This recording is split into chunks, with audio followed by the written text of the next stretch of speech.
Hello everyone and welcome to my first mini blog. আজ হচ্ছে 26 November, আমার মার বার্থডে। তো ফার্স্টেই বলি লাঞ্চে কী কী ছিল। লাঞ্চে ছিল বিরিয়ানি, পায়েস, চাটনি আর চিকেন। তো লাঞ্চ করেই আমি বেরিয়ে গেলাম মায়ের জন্য বার্থডে কেকটা আনতে। তো কেক শপ এখান থেকে একটু দূরে, তো আমি হেঁটেই চলে গেলাম। তো এই যে চলে এসছে কেক শপ মিউ আমরের কেক খেতে আমার খুবই ভাল লাগে। তো অনেকগুলো ফ্লেভার ছিল, তার মধ্যে আমি চুজ করলাম এই চকলেট কেকটা, আর ওদেরকে বলে দিলাম যে হ্যাপি বার্থডে মা এখানে লিখে দিতে। তো কেক কেনা হয়ে গেছে, এবার বাড়ির দিকে আমি রওনা দিলাম।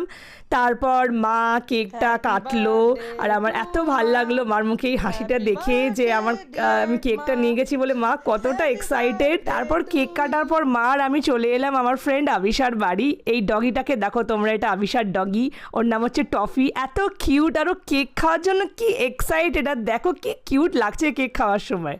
তারপর আমি আর আবিশা একটু হাঁটতে বেরালাম, and that's it for today.